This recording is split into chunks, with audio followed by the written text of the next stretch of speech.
Good evening and welcome to tonight's special edition of Bibliotherapy Live here on Damien Barr's Literary Salon Facebook and Instagram. It's lovely to be back with you tonight. And tonight I'm going to be talking about history and the way it's rewritten, particularly in novels. Because history, as we all know, is not a constant. It's constantly being rewritten, most obviously and most commonly in novels and non-fiction. And of course, I guess we could say on the screen as well. But I'm going to be talking about how it's rewritten in fiction mostly. Scotland has just become the first country in the world to require LGBTQ plus history to be taught in schools. And much of the work of Black History Month, which it is this month, which is happening now, urges us to reconsider how history is constructed, by who, and what the effects of this are. History is not neutral. In a way, how can we know what history is? And how can we ever get a grasp on it? It is constructed by people and reflects our own preoccupations and prejudices.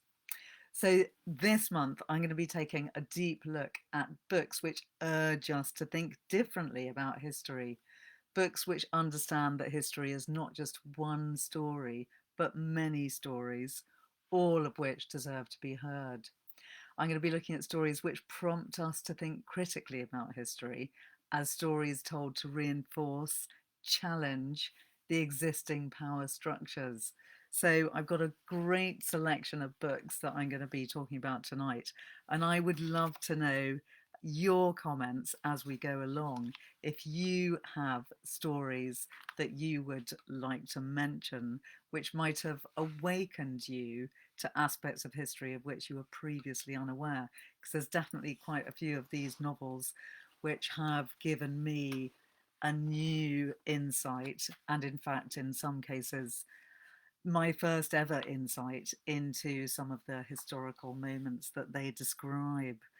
So, if you have any stories and novels, fictions that you can share with us this evening, do put a comment on Instagram or on Facebook, or you can tweet me or Damien Barr Literary Salon as we go along, though I might not see the tweets until later, but it would be great to be having that conversation. And before we start, I'd also like to point out that I only have time to just touch the surface of some of the amazing fiction that's out there that's looking at history in whole new lights.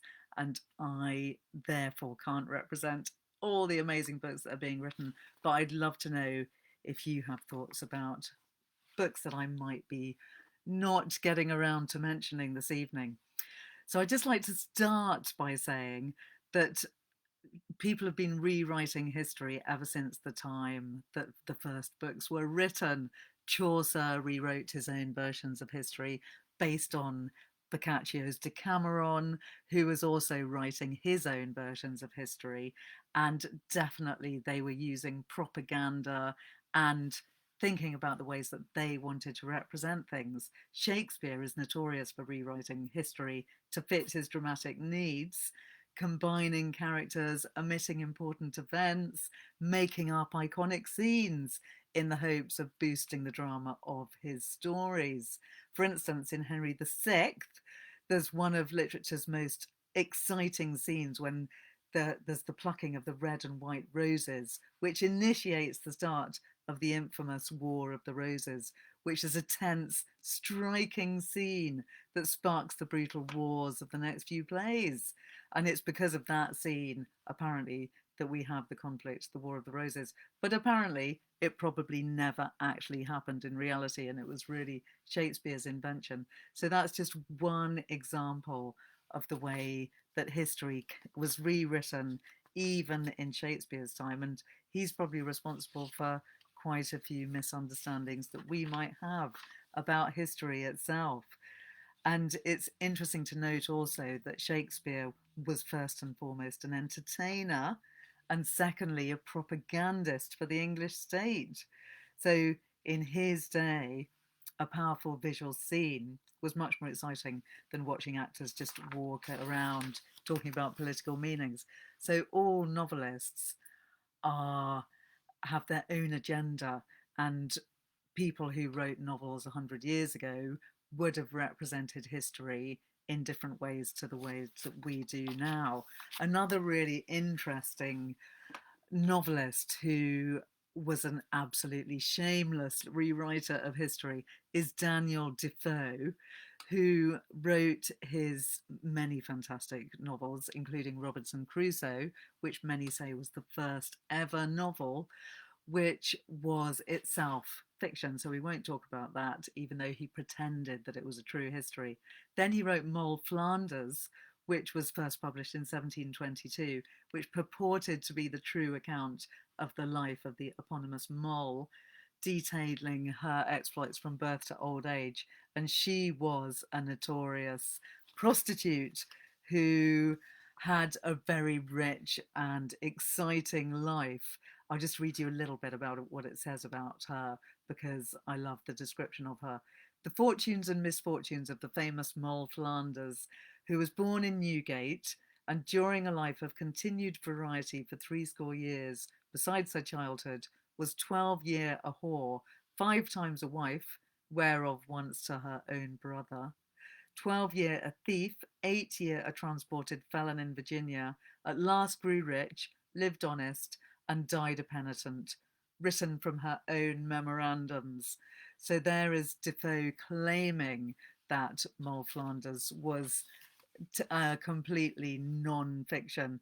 In fact, he did base the novel on the true history of a real woman who was also named Moll, but he very much retold her tale in a much more dramatic and exciting way. But the great thing about Defoe that is relevant to our examination tonight of history being rewritten in new ways now is that Defoe did look at the ways that women were represented, and he actually took a far more sympathetic view of a fallen woman like Moll Flanders, who had to uh, work for a living in complex ways, involving selling her own body and getting married in order to purely for the money.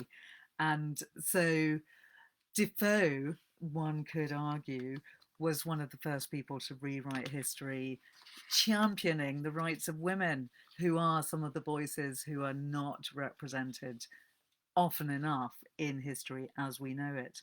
Defoe also wrote, famously and brilliantly, a journal of the plague year, which was not a first-hand record, even though he claimed that it was.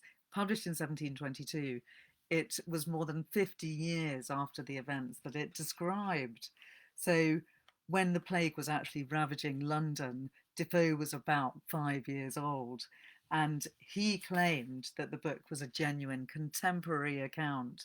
Its title page said, "Its observations of or memorials of the most remarkable occurrences, as well as public and private, which happened in London during the last great visitation in 1665, written by a citizen who continued all the while in London, never made public before." And he credited the book to his uncle Henry Foe. But frankly, all of his descriptions should be taken with a pinch of salt, even though it is incredibly vivid and interesting and gives you a very, in some ways, accurate description of what was happening during the plague year. It was very much a rewriting of history.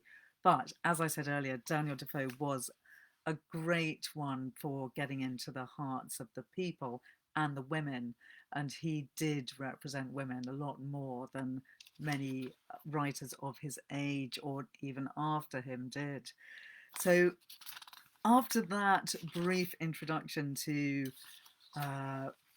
people who have rewritten history back in the day, back at the beginning of literature, I'm now going to leap forward to the wonderful You Will Be Safe Here by Damien Barr, which I'm sure many of you will be familiar with. because this is a book, if ever there was one, that completely looks at history in a new light and shows you a different version of history to the one that you might have known, giving you whole new insights into the Boer War and into being gay in South Africa in more modern times, 2010. And this is a book which, for me, actually gave me very much new insights into the Boer War, which, to my shame, I must admit, I didn't really know very much about at all, even though I was born in South Africa and I ought to know some of this history. But Damien was led to write this fascinating story, which in a way is two different stories woven together 100 years apart for complex reasons, but it was partly to do with seeing a photo of a boy that had died and being incredibly curious about why that boy had died. And that photo led Damien to go to South Africa and find out the events that had led to the death of this boy. And also, that led him to begin to examine the events that had happened 110 years before in the Boer War. So the first part of the book takes the form of a diary written by Sarah van der Walt, the wife of a Boer farmer living in the Orange Free State at the turn of the century. Though she's never left the veldt, Sarah's head is filled with dreams of European literature. James Russell is saying, thanks to Damien, this isn't the history we're taught in the UK. So true. It's not a history which we've been taught, and it's also not really taught, I believe, that well in South Africa itself. So Sarah van der Walt, whose tale we're told at the beginning of the book, is someone who dreams of European literature, and she says, one day I would like to see the sun set as it does in Europe. Here it just disappears like a coin rolling off a table, which I think is a really great image, which I remember reading when I first read this book and really loved. It's such a vivid picture. Barr's narrative makes it plain that there was nothing remotely pleasant or gentlemanly about the British policy of razing the homes and farms of thousands of Boer families and resettling them, ostensibly for their own protection, in internment facilities that came to be known as concentration camps. And as the novel begins, Sarah receives notice that she and her 6-year-old son, Frederick, are to be interned in the largest of the camps at Bloemfontein. And that I'm going to read you the bit from his novel where they're actually leaving their home, because I found it a really powerful and moving section of the novel, which I felt really brought home what it would be like to be taken away from everything that you've ever known. And it's also pretty brutal. Where is his father? Asked Fred, the Englishman. I think it will become clear. I don't need to give you too much background, but they're just about to be evicted from their farm, our poor young family. He's away, I repeated as calmly as I could. Visiting family. This is told in the voice of Sarah, the mother of a 6-year-old boy who's being evicted from their farm. Family, really? Let's hope they all have a good view. The brigadier nodded at the corporal, who took out a box of matches, struck one, and tossed it on our roof. Letty began wailing, kicking over the water. Jacob bellowed, "Mercy!" I sprang up, cursing him. 2 men hauled Jacob and Letty onto the wagon, where they nodded dazed as they were tied to it. The corporal struck another match and held it to the thatch, whisper dry midsummer. It took 3 more matches to smoke properly. I felt proud of every straw for holding out. The remaining animals, said the brigadier, strolling over to a waiting horse as the flames crackled.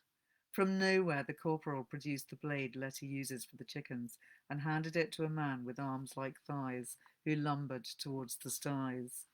I didn't know whether to cover Fred's eyes or ears. "Let him watch, Mrs. van der Watt," said the corporal. "Let him see what happens when you don't do as you're told." And so I watched Fred watch as our cows and pigs were slit nose to tail, mulberries still in their stomachs, screams still in their throats. The big man with butcher's arms worked fast, hacking and sawing and swatting away the flies. Soon our animals were no more than cuts of meat, arranged with surprising delicacy in wooden crates. They shovelled the innards down our well. "That'll keep any who come after thirsty," winked the corporal. Then they kicked sacks of bright white salt over our now empty vegetable garden, scuffing it in with their boots. Nothing will grow there.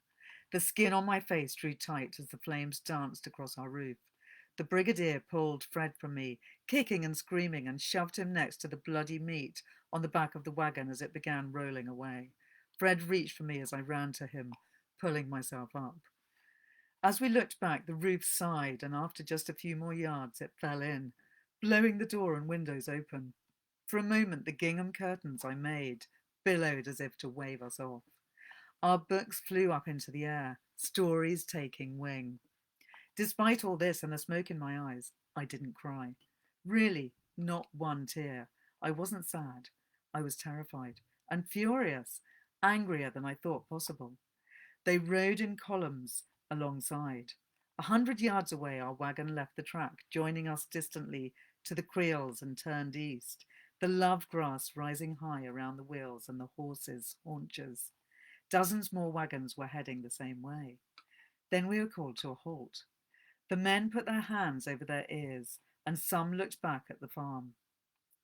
The soldier who'd given us food made a show of sticking his fingers in his ears, then pointing at Fred, who copied.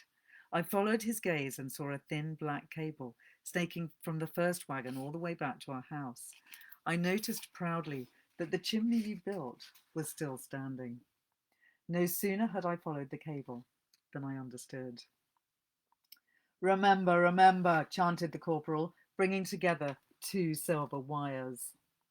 I will never forget. I only pray Fred will. He's sleeping now. The rocking of the train comforts him. I need to use the bucket, but can't move with him in my lap, so I'll rest while I can. Genesis 28:15. I am with thee and will keep thee in all places, whither thou goest. Where are you, Samuel? Where are we? How will you find us now? So she's writing to her husband. And I want to read you a little bit more just to keep going with this incredibly evocative moment when this family have been taken off their farm that they've had for years, where they've had all their animals and which they built themselves. And now they're being sent to what is to be a concentration camp, and to be kept there for a long period of time. Thursday, the 10th of January, Bloemfontein camp. There are 7 in our tent, not counting flies or ants. Fred and me and Mrs. Creel and her lot.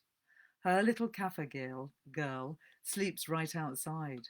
I expect another family soon, because we're far from crowded, judging by the noise either side. We were on that train forever. The first night was the longest of my life, apart from when Fred was born. He kept asking for Letty, shouted for her as we were all herded on, and every time we stopped because the tracks had been cut, or I don't know, none of us knows anything for sure.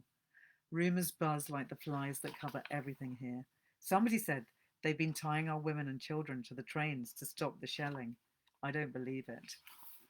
The midsummer sun is barely down before it's not back up, and the nights are as cold as the days hot. I barely slept. The thin, itchy blankets we've been issued offer little comfort. I can hear my mother telling me I've grown grand before blaming you, Samuel, with your books and manners.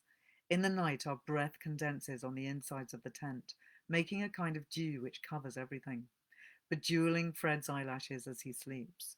I've made it sound pretty when it's not. Whatever touches it comes away damp. Everything here is tear-stained. We're all hungry. I've got 4 mouths to feed, moaned Mrs. Creole this morning, straightening her white lace cappy. I suppose you're lucky to have just the one. I smiled as best I could. Our tent could claim to have been cream once. It's round and high. Even I can stand up in it. A bell tent, they call it. It's just about held aloft by ropes, pegged all around. Our floor is the bare earth, which offends me, as it never did when I was growing up. Already ants are finding their way in, but I fear they'll leave empty-handed. It's difficult to stop because it's such a great, amazingly evocative and descriptive passage, and things only get worse, I'm afraid to say, for Sarah and her family. But if you haven't read this yet, you absolutely have to. It will give you a completely different insight into South Africa and the Boer War, and also into the way that gay people have been treated in South Africa, even into very recent times in 2010, because we have the story of Sarah and her son back in, I think it's 1900, 1899. And then we also have a parallel story, which is connected, and you discover how towards the end, which is set 100 years later, which is about a boy who his parents think that he's not quite manly enough. And so his father decides to send him to a camp where he's going to learn how to be a better man. And things don't go very well, as you will discover. Uh, and it is an absolutely fantastic read and completely revelatory, and it really makes you see history in a whole different way. And I think that Damien really delved deep into the history by going to South Africa, talking to people, and discovering a lot of stories from his own experience by being there. And that's the wonder and joy of novelists, that they can go to a place and absorb the feeling of a place and the way that people talk, and then in a way they become a conduit to the story. And I really am a believer that there is a magical aspect going on when a great writer takes on a historical story which they feel passionate and close to, which Damien clearly does with this story. Colleen, you're saying that you have the Audible book, and it is a brilliant book. I've also listened to it on audio, and I think it's great, both as an audio and to read. And for people who don't know much about the Boer War, just give you a tiny bit of history about it, as well as having talked about the novel.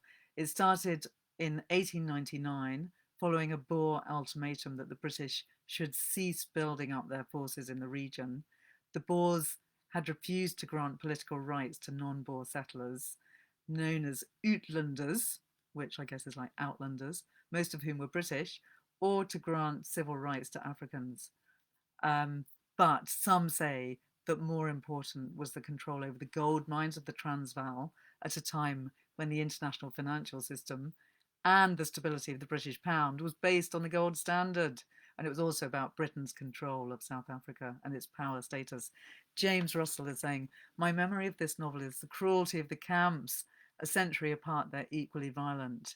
Unfortunately, both believable. I completely agree. The camps in both times are horrendous, and the brutality is really shocking, both in the time of the Boers and in the more recent past. And I would love to read more from the modern section as well, because there's some really brilliant sections which are quite brutal, but also some really wonderful, touching, emotional moments where there are love is found, and there's some really magical moments in this book.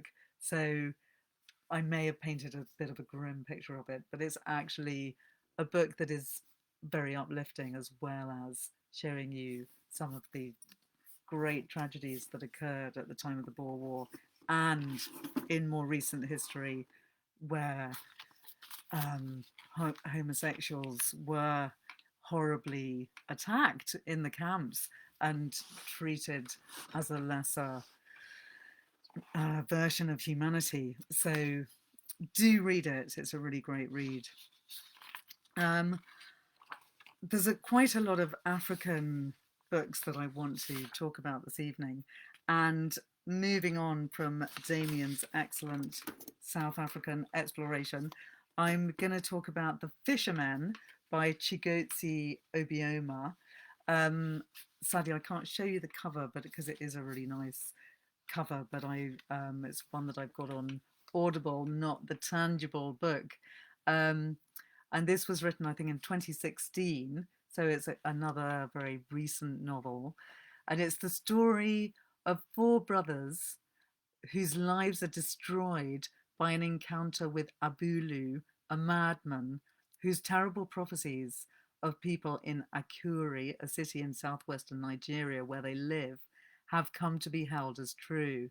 So in brief, without giving too much of the story away, because it is a really great story to get swept up in the sense that you really want to know what's going to happen.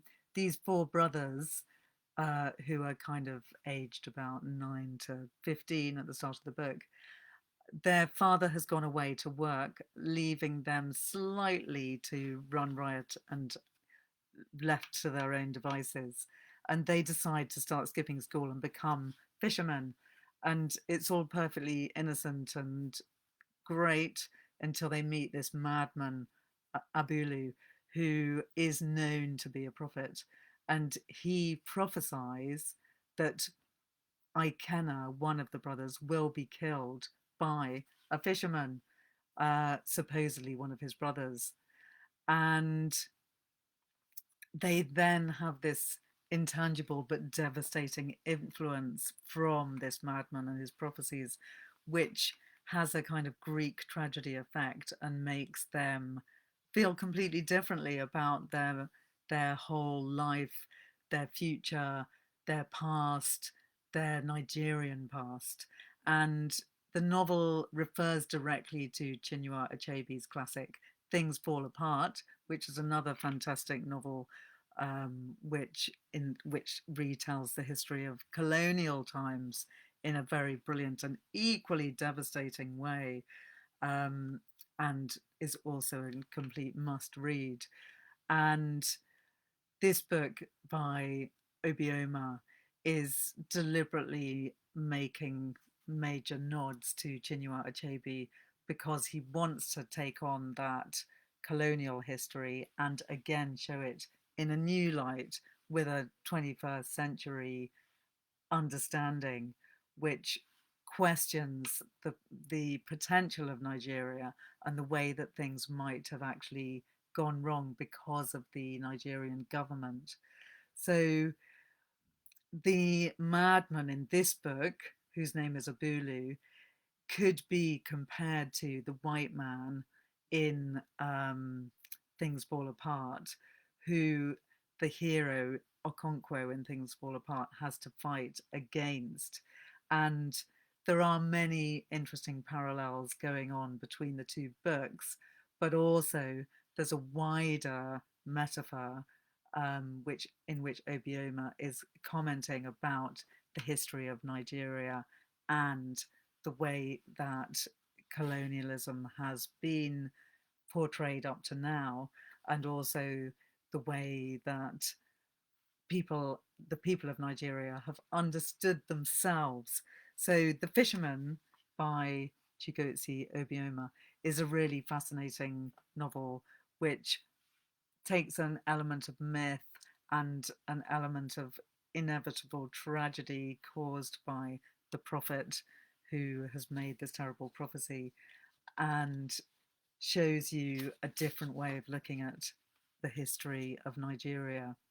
And Obioma said of his book, "I've been looking for a way to capture the situation in Nigeria. Why is it that Nigeria can't progress? We have abundant oil, a strong elite educated class, a sizable youth population. Why are we still backwards as a people?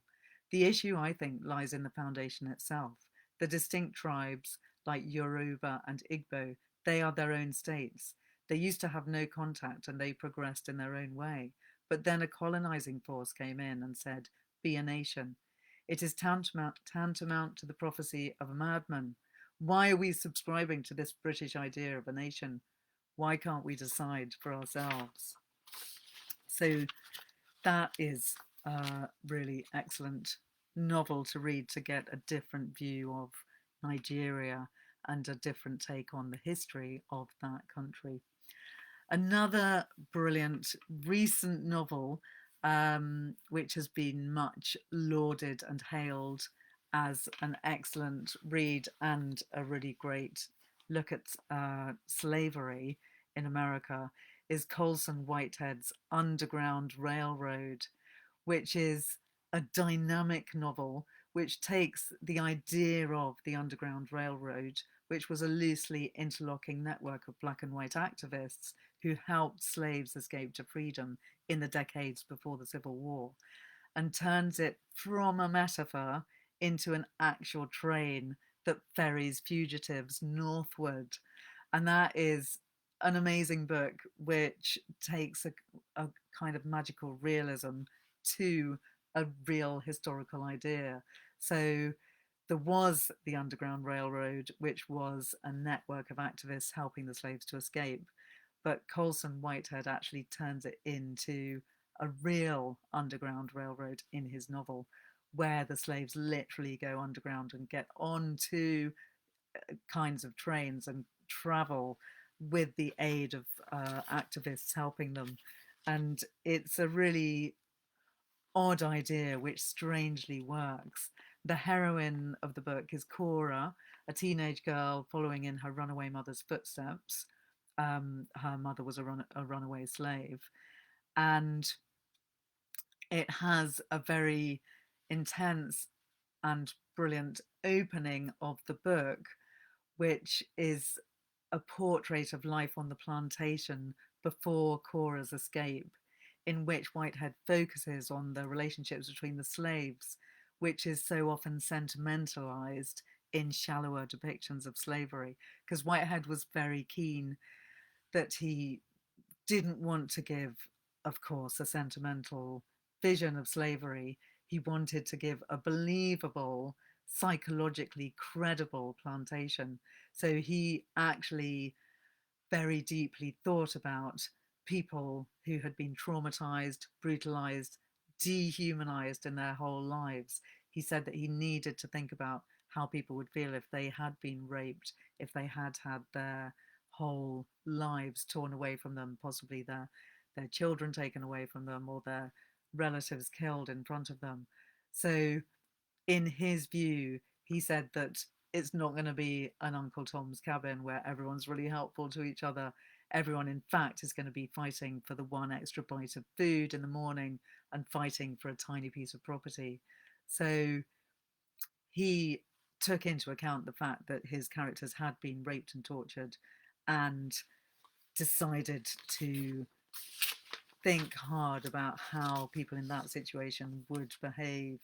And Cora, the heroine, has a very harrowing scene where she's desperately fighting for a tiny patch of dirt, which she calls her garden, in the plantation where she lives. And also another scene where she tries to protect another child from the wrath of the slave master. And I think the reason that this book has been such a huge success and has struck such a nerve is that he did enter into that consciousness. And he also spent a huge amount of time in the research of the book, ploughing through oral history archives. In particular, apparently 2,300 first person accounts of slavery, which were collected by the Federal Writers Project in the 1930s, which is an amazing thing that that was done when the last survivors of slavery were in their 90s. Imagine that. That's an incredible idea to have been witness to that incredible piece of history that Colson Whitehead went through the oral history archives, and he would have heard the stories direct from slaves who had been slaves, who are now in their 90s, telling the stories of what actually happened to them. So Colson Whitehead, great book, The Underground Railroad. And of course, he's now written his new book, The Nickel Boys, which I haven't read yet, but by all accounts, it's a fantastic read, and you should all read that too. So, leaping from Colson Whitehead and his book about slavery, I would now love to go over to Natalie Haynes's A Thousand Ships, which is a book which gives the women of the Odyssey their voices. So tonight we're talking about all the people who have been ignored in history, who haven't had their voices for various reasons, such as the slaves in Colson Whitehead's Underground Railroad. But equally valid and important, of course, are the women who never got to tell their stories from the time of the Iliad. And this is a slightly different take on rewriting history, because the stories in the Iliad and the Odyssey are not necessarily real history, but some of them are clearly mythological because some of them involve people with divine qualities. But nonetheless, the stories of these women are incredibly important because they're the stories of the women who would have been in real situations very similar to the ones that are told in mythology. And we get an insight into what it would have been like to be a woman at those times. And we also have an amazing sense of female solidarity with the many women that Natalie Haynes has given a voice to. And that's a way of us finding our own voices as well. Whenever you read one of these books which brings back the voices of underrepresented people, it gives those people now a chance to rediscover their own voice. So in A Thousand Ships, Natalie Haynes has given voices to many of the women who are previously ignored, such as Cassandra, who is the poor girl who was fated to make true prophecies, but never to be believed. So she has a horrific time in the Odyssey, trying to let people know the fate that awaits them, but nobody ever listens to her. And she then just has to witness all the awful things that she has predicted, including her own doom. And I do think that Natalie Haynes does it brilliantly. And she's also very funny. So although there are lots of awful things that happen in her book, she also has a dark humour, and she brings her humour into the most extreme situations. So it's always an entertaining read, and I do thoroughly recommend it. I'm just going to read you a couple of quotes from A Thousand Ships. "It does hurt," I whispered. "It should hurt. She isn't a footnote. She's a person. And she, all the Trojan women, should be memorialized as much as any other person. This is a woman's war just as much as it is the men's, and the poet will look upon their pain, the pain of the women who've always been relegated to the edges of the story, victims of men, survivors of men, slaves of men, and he will tell it, or he will tell it nothing at all. They've waited long enough for their turn. Men's deaths are epic, women's deaths are tragic. Is that it? He's misunderstood the very nature of conflict. Epic is countless tragedies woven together. Heroes don't become heroes without carnage, and carnage has both causes and consequences, and those don't begin and end on a battlefield. When a war has ended, the men lost their lives, but the women lost everything else." So Natalie Haynes is really excellent at bringing out the voices of the women in history, and there are some really fantastic scenes in that book. The book does leap from story to story, which makes it actually a really fun read because each chapter is fairly short, and you go from the muse singing of her desire to tell the story to um, Agamemnon's wife, for instance, Clytemnestra, who explains how she feels when her daughter is sacrificed in order that a wind will come to take a boat to Troy, which is obviously horrific. We also have her daughter's voice, Iphigenia, when she's just about to be sacrificed. There are many harrowing scenes. It is quite a painful read in many ways, but it's also a great one and one would I thoroughly recommend. Haynes has also reimagined the Oedipus story in her novel The Children of Jocasta, which is another really excellent novel, which I completely loved. Again, mythical. Um, and in that book, she did set out to demonstrate that the Trojan War is a woman's war just as much as it is the men's, and to draw attention to the pain of women who've always been relegated to the edges of the story, victims of men, survivors of men, slaves of men. So Natalie Haynes has had a great history of bringing to light the histories of women. And one of my favourite women in the book is Penthesilea, who is a warrior woman who has a fantastic battle with Achilles, but I won't give it away because it's too good and you've got to read it. Bernardine Evaristo is another fantastic novelist who I'm sure many of you will know from her recent winning of the Booker Prize alongside Margaret Atwood, and that was for her book Girl, Woman, Other.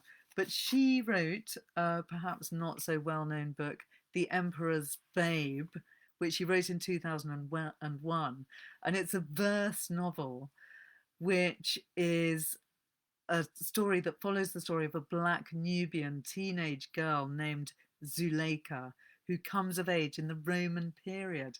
And it's all written in verse. It's a really energetic, fun, irreverent novel, which has a 21st century consciousness imposed on this girl who was living 1800 years ago, which sounds bizarre, but it really works as a read. So I'm going to read you a little bit of that to give you the flavour. And I think this is another important idea and novel about which rewrites history, because it gives you an insight into what it might have been like to be a slave girl in the time. Sorry, she's not a slave girl, a girl living in Roman times in London, and with the consciousness of a modern person.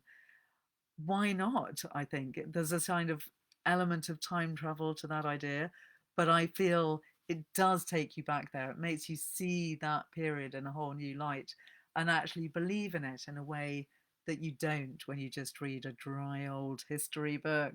So, novelists, we need to thank you for taking us back and giving us a sense of real life back nearly 2,000 years ago.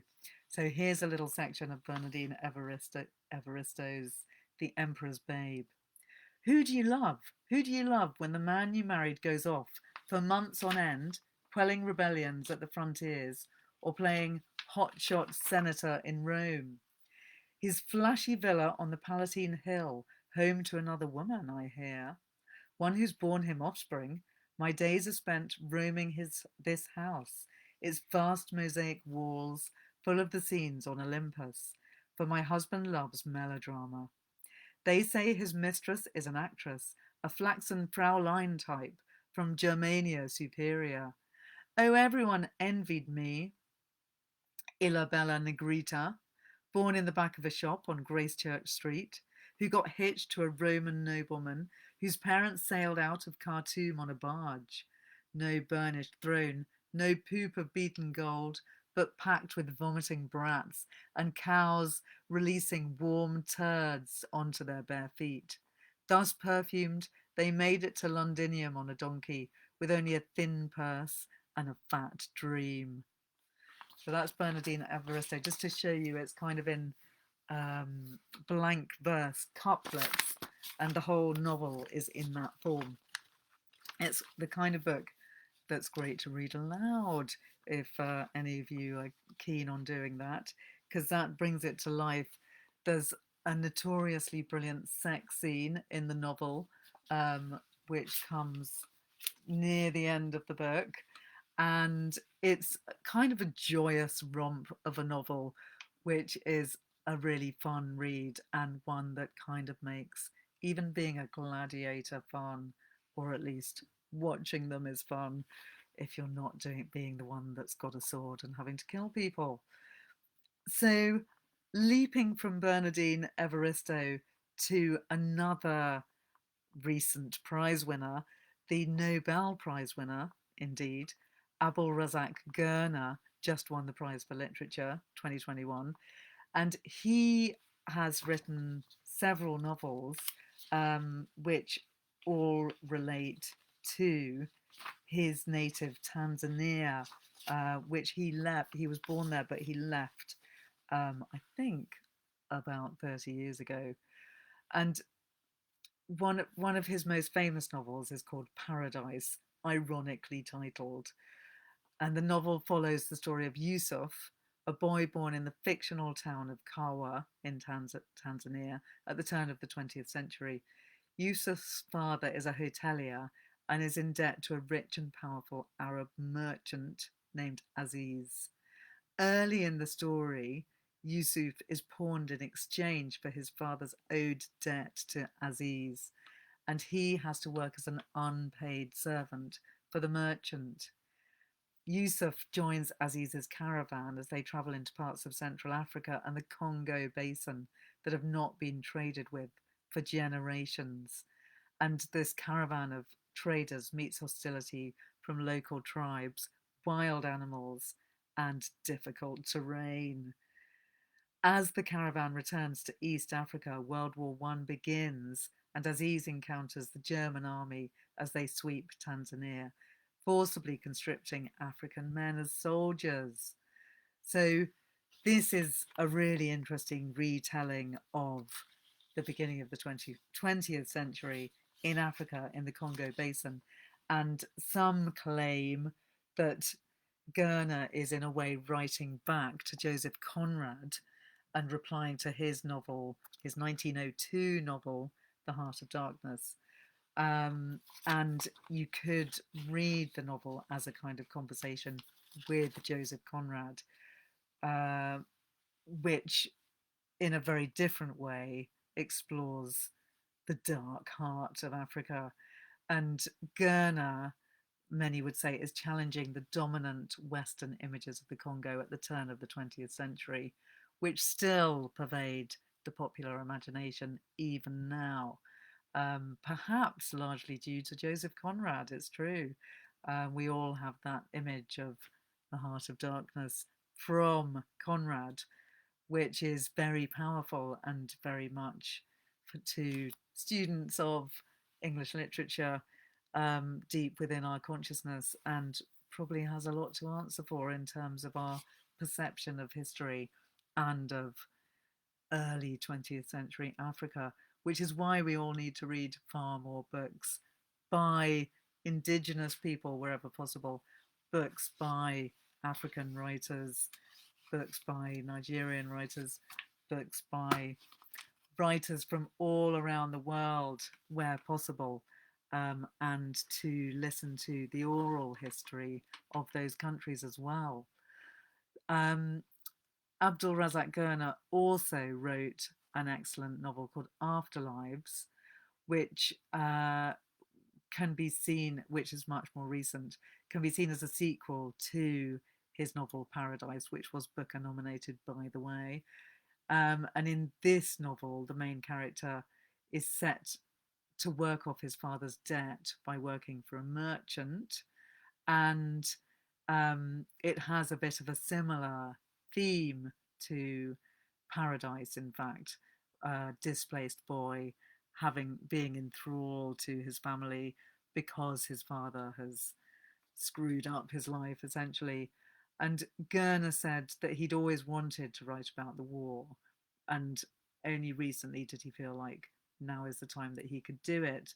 And it's interesting how modern writers are finding this the time to write about particular issues, perhaps because consciousness has changed of colonialism in many cases, and people are being able to speak more freely, speak more truly about the way that things really happened, and more stories are coming out from the places people are being listened to when they weren't before. So, African colonial history is a huge element of history that has been completely written about in a very white angled way and Eurocentric way. And much of African colonial history is actually forgotten in popular British imagination, with the few exceptions of the Boer War, David Livingstone, and books like Karen Blixen's Out of Africa. But more and more Africans are now finding their way to write about it, and these books are coming over to the West as well. So people are beginning to perceive things in a very different light. Another really interesting novel, which tells African history in a different way as well, is Afia Atakora's novel Conjure Women, which takes place on a southern plantation and focuses on the life of Rue, a girl born into slavery. She's the daughter of the community's much respected midwife and conjure woman, which is a kind of witch, for want of a better word, Miss May Bell. And although she passes much of her knowledge on to her daughter, Rue's craft is under suspicion, especially when a newborn boy with startlingly black eyes is believed to be a curse or haint that Rue has brought upon them. So this is a book which has a really interesting pairing of Rue, um, the black girl, and Verena, the redhead daughter of the plantation owner. And they often play together, but there's no question that they will ever be allowed to be friends forever. And there's a rather wonderful image in the book that there's one of those dolls that you can turn back and forth with a head at each end, and they have big skirts. And on one side the doll is white, on the other side it's black, and you can move the skirt to make it one or the other. And these two girls are kind of like two sides of the same person, and they're incredibly close, and they seem to be perhaps destined to stay together and be friends, but circumstances tear them apart. And that is a really excellent read. Conjure Women by Afia Atakora is a debut novel, and it's about slavery, but again it tells the story with a modern consciousness and gives you a very different insight. Too many other books to talk about. There's also Beloved by Toni Morrison, which I have mentioned many times before on these sessions because it's such a brilliant book all about slavery. It's incredibly powerful, humane, generous, and gripping. And it is a novel that makes you look at slavery in a completely different light. It is a book of great linguistic virtuosity, and one that I would urge everyone to read. And it really gives you a blast into history, which, as I was mentioning earlier, really does feel like she is a conduit into another time and is genuinely sending an arm back into history and bringing back people from it who are real and alive in her book. Um, Another recent read, which I really loved, is Sebastian Barry's Days Without End, which I wanted to mention because it tells the story of two gay boys who grow up in the time of the American Civil War and have a really wonderful love story. And this is one that I'd like to end on because although it does have a lot of brutality in it and it is full of rather awful scenes of death and destruction, it's also a really fabulous love story.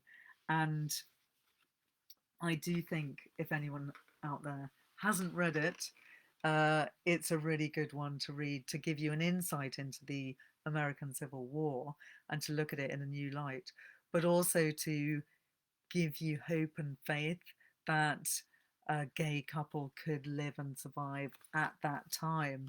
I mean, some people writing about it, critics have said that maybe it seems a tad unlikely. It is fiction, but Sebastian Barry is brilliant at making people seem alive and breathing, human, and completely in your hearts forever.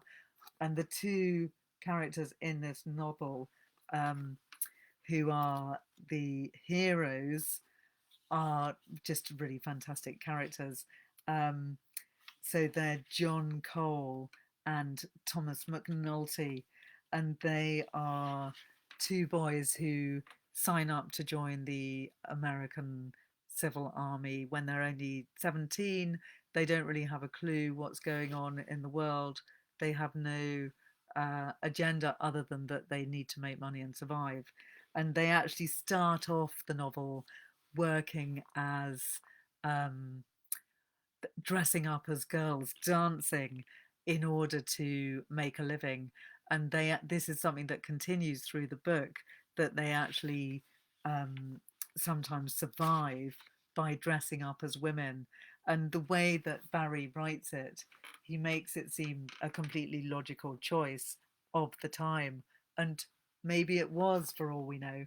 I'll just read you a tiny bit because I realise I should come to the end any minute.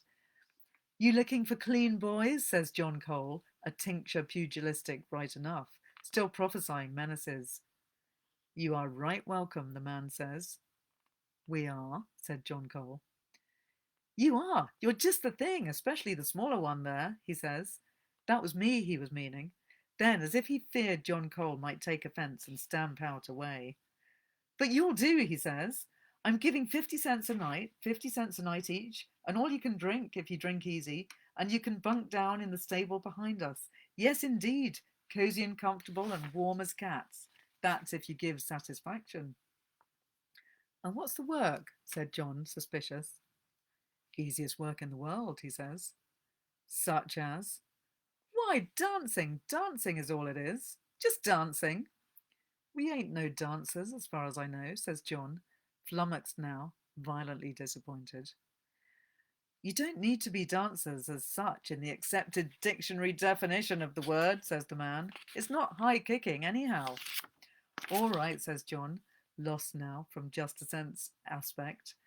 "But we ain't got no clothes to be dancing in, that's for sure," he said, displaying his very particular condition. "Why, all supplied," he says. The carpenter had paused in his work and was sitting on the steps now, smiling big. "Come with me, gentlemen," says the bartender, likely the owner too with his swank, "and I'll show you your clothing of work." Then he strode over his spanking new floor in his noisy boots and opened the door into his office. It had a sign on it, said office, so we knew. "Why, boys, after you," he said, holding the door. "I got my manners, and I hope you got your manners, because even rough miners love manners. Yes, indeed."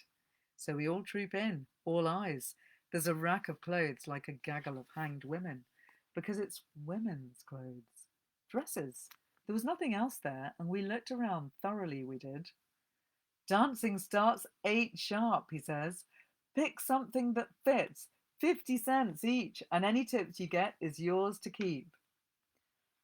"But, mister," says John Cole, like he was talking to a pitiful, insane person, "we ain't no women. Can't you see? I's a boy, and so is Thomas here." James is saying that he loved this. Brilliant ending, a nod to early drag trans. I agree. It's so good. It's one of my favourite love stories ever. It's really fantastic. And there is also a sequel, A Thousand Moons. And Sebastian Barry has written quite a few books involving the McNulty family, one of which is this one. And I would utterly recommend them. They're brilliant reads. I've noticed that it's 10 o'clock. It's been really fabulous having you with me this evening on this exciting discovery into the world of history being retold in modern and interesting ways. Do please tell me if you've got burning thoughts of books that you've loved that I've missed out, fictions, maybe even films. I'd love any of your thoughts, poems, of stories which look at history in a new light. There are so many, and I've obviously only been able to touch on a few, but I've been trying to look at groups that have been less represented in history.